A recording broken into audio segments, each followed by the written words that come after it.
Welcome back to Coaches Weekly. I'm Eric Perry. I'm joined by cross-country coach Malachi Allgood. Coach, thanks for joining me. I'm just here so I don't get fined. Good Marshawn Lynch reference.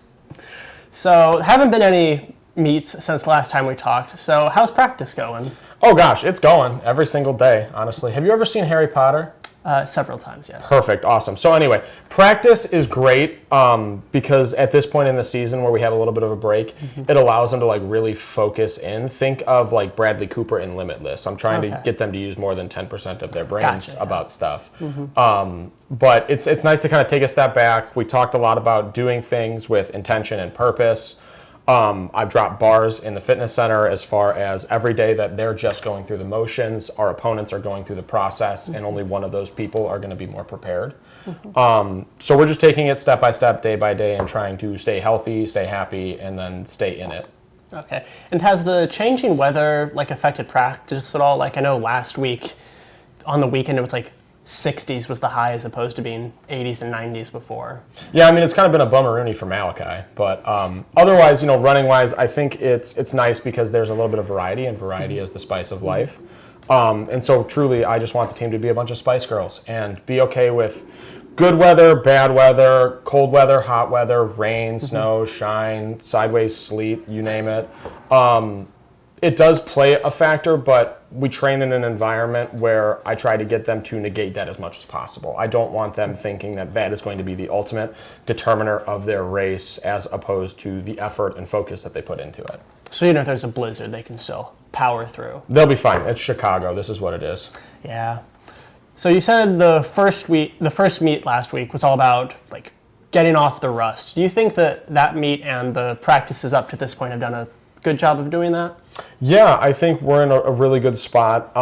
Some of the newcomers, some of the people that are a little bit less familiar with the training are going through some woes just trying to build up to it.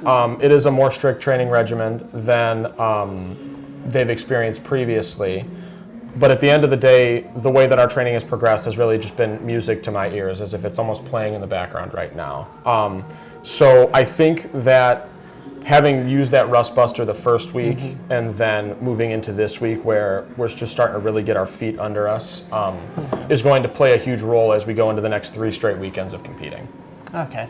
So this Saturday, you got your next meet at Concordia, Wisconsin, rival Concordia school. What would it mean to just go in and kick some butt? I don't even know what a Falcon is. I've never seen one. Me neither. But I think it would be nice for the kids to get out there, the first full distance race, and really have an impact and show our neighbors to the north that we are obviously the most optimal Concordia. I think it would be a huge confidence boost as we start getting into larger and more important meets, deeper into the season. But I really want the primary focus to be thinking tactfully, and thinking in a strategic way as we go through the race and making sure that we're not making silly decisions.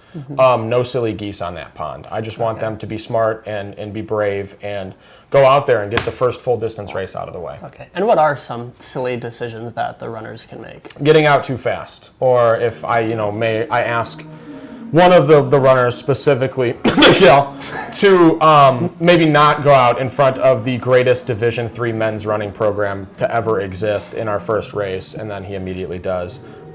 Those are the kinds of mistakes we don't want made. I want them to, again, be aggressive, but not overly so. It's not a marathon, but it's not a sprint. They need to think about the whole race, not just small chunks of it without thinking about the grand scheme of things, the whole enchilada, if you will. Okay, gotcha. So heading into this week and then into the future when it's only going to ramp up from here, how do you tell the runners to deal with that while also dealing with classes and other clubs or things they might be a part of? Balance is the key to everything. A lot of what we do, both inside of practice and outside of practice, is really based around the student experience. I'm an incredibly flexible guy when I'm given the opportunity to be. So if it's for class or it's for credit or it's for personal growth, I want that sort of thing to take priority. Athletics has always kind of been the glue that holds everything together. So in that regard, you can kind of refer to me as Elmer, and I'm just here to make sure that everything that they do has its utmost importance and that we just maintain a sense of balance. Gotcha. Well, I think that's all that I have for you this week. So once again, thank you for joining me. It's been Coach Malachi Allgood. I've been Eric Perry, and we'll see you next time.